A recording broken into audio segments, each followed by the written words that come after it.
देवभूमि उत्तराखंड रे प्रकृतिर विकटाल रूप बद्रीनाथ रे पहाड़ धसी राजपथ को अवरोध करिछि। जोशीमठ निकट में यह भूस्खलन घटी मिलिथिबा सूचना अनुसार आज सकाळ 10टारे यह अघटन घटी ये छातीथरा दृश्य धसी पहाड़ और जातीय राजपथ अवरोध होती जहाँफल कोटना कोठी ये चित्र देखा मिली बद्रीनाथ पहाड़ धसी राजपथ को अवरोध करिछि। जोशीमठ निकट में भूस्खलन होईछि एवं आज सकाळ 10टारे यह अघटन घटिथिबा कथा कुहा जाउछि एवं उत्तराखंड रे ये पहाड़ धसीबार चित्र।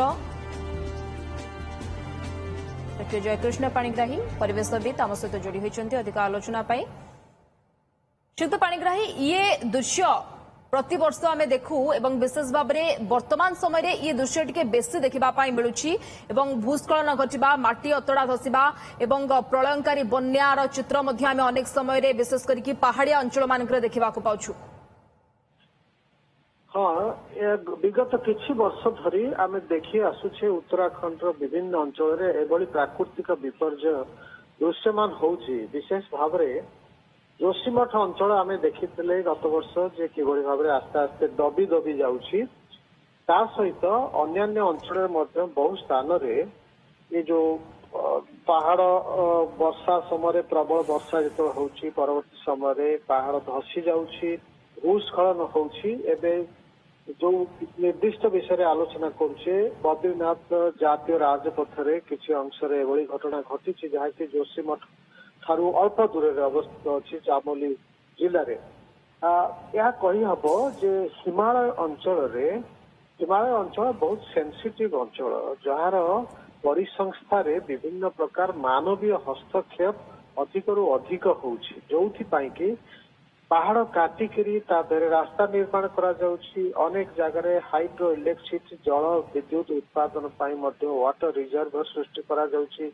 अनेक स्थान रे घर निर्माण करा जाउछि टूरिज्म बा पर्यटन क्षेत्र को वृद्धि करिया पाई। ये समस्त मानवीय हस्तक्षेप फल ये जो सेंसिटिव हिमालय पाददेश रे जो संवेदनशील अंचल रही से सब चाप सृष्टि होती जोथिपाई कि समय समय एभली घटना सब घटुची। ता सहित वर्तमान पृथ्वीर तापमात्रा वृद्धि एवं जलवायु परिवर्तन नकारात्मक प्रभाव रखुची जोथिपाई प्रबल मात्रार वर्षा हवा हिमालय उपरे जो हिमवाह बहुत परिमाण जमिके रही सेठू मध्य से चलन हवा तल को खसवा हठात आकस्मिक बन्या हवा एभली परिस्थिति।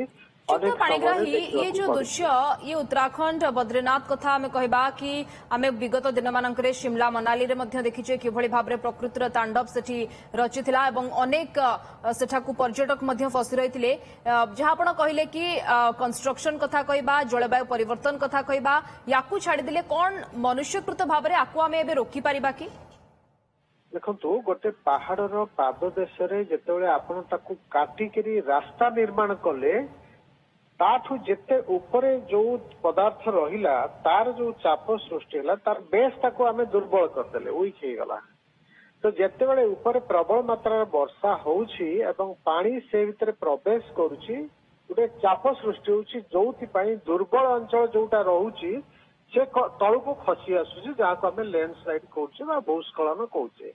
एभली घटना बारंबार घटुची जो जगह रास्ता निर्माण करा जायछि पहाड़ पर्वत काटिकी एटा हूँ मुख्य कारण। तेणु आमे आगामी दिन में दृष्टि दवा दरकार विकास प्रक्रिया रे प्रकृति को जेभली विशेष परिवर्तित करा न जाए से प्रशासन मुख्य लक्ष्य हवा दरकार।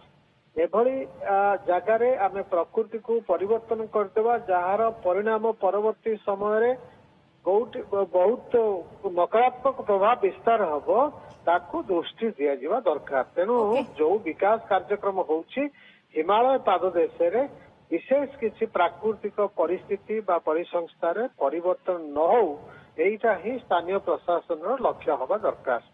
ओके, बहुत बहुत धन्यवाद। डॉ जयकृष्ण पाणिग्राही परिवेशविद आम सहित जोड़ी होते आलोचना करुले।